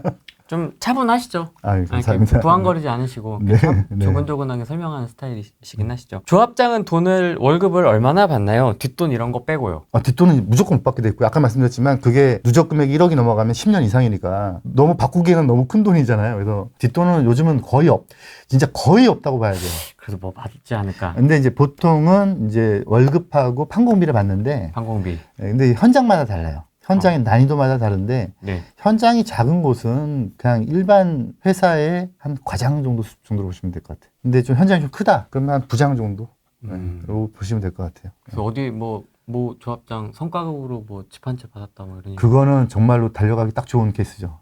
성과급으로 나중에 받았다가 문제되는 사례가 의외로 많아요. 그러니까 이제 의결을 또 잘못했거나 뭐 성과가 실제 성과가 아니었거나 뭐 이럴 수 있죠. 저는 지금부터는 재개발 타이밍이 왔다고 보거든요. 그래요? 왜냐하면 물론 지금 다시 또 대책이 나오면서 이제 공공으로 가느냐 뭐 이런 얘기가 이슈가 있긴 하지만 네. 그게 어떤 형태로 가든 간에 지금 주택 공급을 할 수 있는 방법이 재개발 재건축 말고는 없어요. 그러니까 택지 개발이 없다는 거죠 이제는. 좀 관심 가지고 보시면 아마 돈 되실 거예요. 근데 이제 항상 마음속에 걸리는 건 저쪽 멀리에서 서울시장 나오겠다고 누가 막 이렇게 손 흔들고 있거든요 지금. 근데 그러면 아까 말씀드렸던 어떤 새로운 그러니까 제가 지금 있는 현장이 소규모 재개발인데 네. 저희가 지금 현재 동의율이 80%예요. 80%인데 50명씩 잡으면 100명이잖아요. 80%면은 80명이 동의해야 되는데 법령이 통과가 됐어요. 75%로. 그러면 이제 5명이 주는 거죠.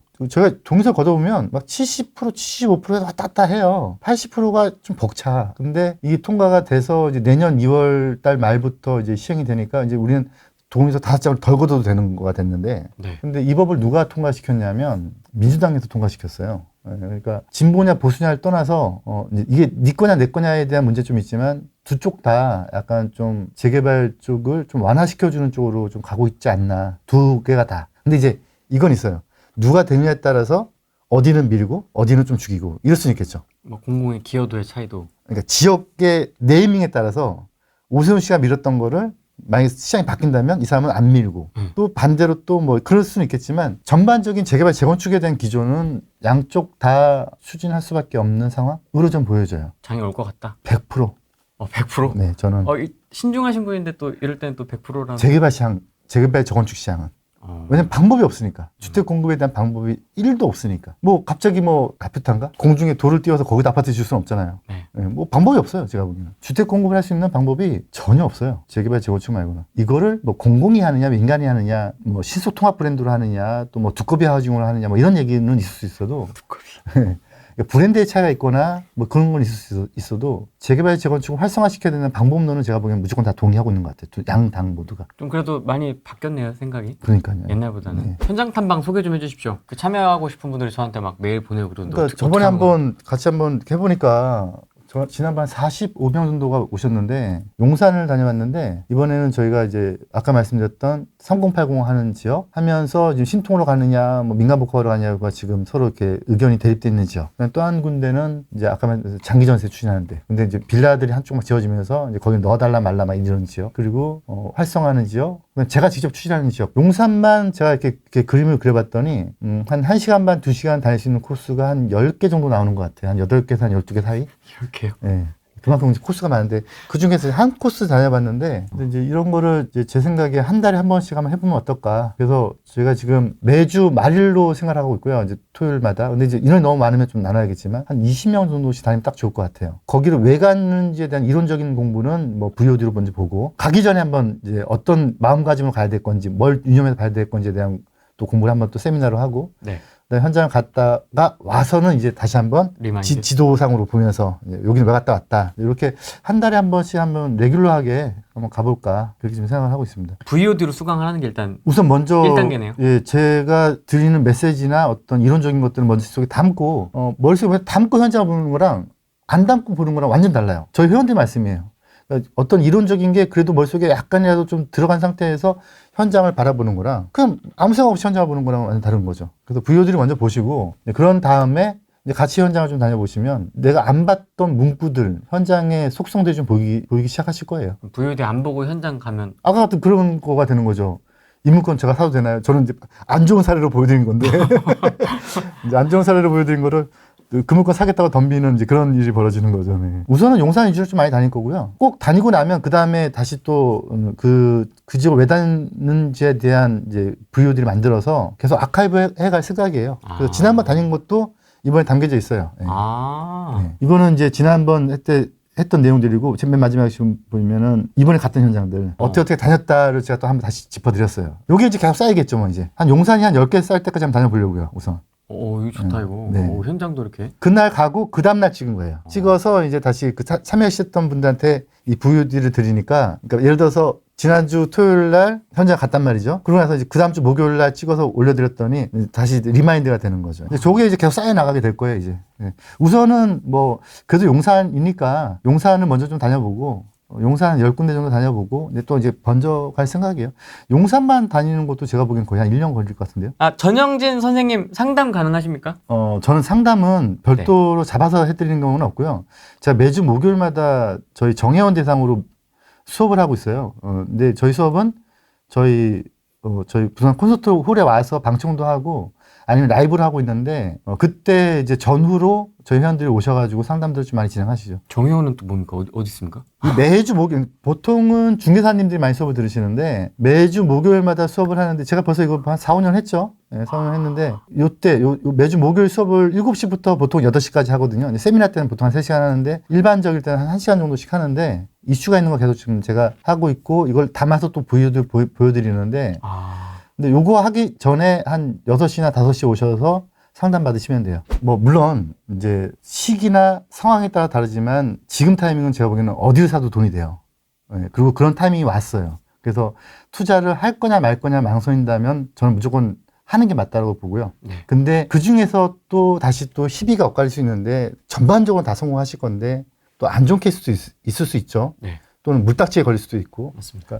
그러니까 퍼센트는 약하지만 그래도 그런 거 좀 피해 나가려면 적어도 전문가한테 질문할 수 있을 정도의 좀 지식 수준? 100% 알란 얘기가 아니고 질문할 정도까지만, 그리고 전문가를 판단할 수 있을 정도까지만이라도 공부를 좀 하시고 나서 현장에 접근하시면은 아마 지금 뭔가를 했을 때 5년 후가 지나면은 아마 달라져 있을 것 같아요. 제가 보기에는. 똑같은 물건이라도 이게 달라져. 이제 마지막 에피소드 하나 들어도 되나? 예. 네. 제가 예전에 어떤 분한테 이런 취지를 말씀드렸더니 그때 회원이셨는데 2004년도 얘기예요. 무슨 말씀인지 다 알겠으니까 제가 물건을 가지고 올 테니까 그 중에서 3개만 뽑아달래요. 그 지도에다가 포스트잇을 100장을 붙여오셨더라고. 성수동을. 2004년도 얘기예요. 전략정비구역. 지금은 전략정비구역이지만 그때 아무것도 아니었던 지역이에요. 그때는 뭐 거의 재개발 될지도 몰랐던 지역이에요. 네. 근데 100개를 붙여오셨는데 100개 물건 중에서 제가 3개를 선택해 드렸거든요. 근데 그 중에 2개를 사셨어요. 지금도 연락하고 지내시는 분인데 성수동이 가격이 어마어마하게 올랐잖아요. 근데 제가 찝어드린 게 그 중에서 제일 많이 올랐어요. 무슨 얘기냐면 똑같은 재개발이 돼도 더 많이 오르는 물건이 그 안에 있다는 거죠. 네. 어떤 거는 오르긴 오르지만 좀 속도가 느린 것도 있고 어떤 건 더 많이 오르는 것도 있고. 그러니까 지금 투자하면 다 성공해요. 다 올라. 그런데 여기서 더 많이 오르는 걸 선택을 하려면 이제 그거는 이제 지식이 기반이 돼야 된다. 이게 제 생각이에요. 이거다. 방법 나왔다. 포스트잇을 일단 사러 가십시오. 문구점에 가서 포스트잇을 한 묶음 사서 네. 지도를 사가지고 다 붙여갖고 가야 되겠다. 근데 이거는 또 아셔야 돼요. 그래서 제가 골라드리는 거는 그 중에서 베스트를 골라드리는 거지, 네. 그걸 사면 돈이 된다라는 걸 골라드리는 건 아니에요. 무슨 얘기냐면 갑자기 서프라임이 올 수 있잖아요. 제가 예측 못하는 모든 변수가 또 뭐 전쟁이 날 수도 있고 경제 위기라든지. 경제 위기가 날 수도 있고 뭐 그런 것까지 예측을 못해. 그러니까 제가 선택하는 거는 상대 비교에 우위 선정을 한다는 것이지, 점쟁이처럼 이 물건 사세요, 이거는 5년 후에 돈 됩니다, 이건 아니라는 거죠. 아, 네. 이해했습니다. 그거만 아시면은 이건 제가 무조건 해드릴 수 있어요. 상대 우위적으로, 대신 데이터를 가지고. 아까 질문 주셨던 여기가 좋아요, 여기가 좋아요, 이거 말고요. 네. 여기는 이 물건 번지가 어떤데 얼마짜리인데, 요거는 번지가 어떤데 얼마짜리인데, 전 단계는 거의 제가 다 알아요. 여기는 뭐 구역 정원 단계고 여기는 지금 주민 제한 단계인데 어떤 걸 사야 될까요? 그러면 제가 여기 종합적 검토해봐서 저의 의견입니다, 이 물건이 상대적으로 좋습니다, 이건 제가 해드릴 수 있어. 이건 제가 충분히 해드릴 수 있는데, 여기가 좋아요, 여기가 좋아요, 이거 사고 저기 살까요? 이렇게 막 밑도 끝도 없는 건 제가 답변할 수 없는 거죠. 포스트잇 사러 가십시오, 여러분. 알겠습니다. 오늘은 여기까지 하겠습니다. 고맙습니다. 네.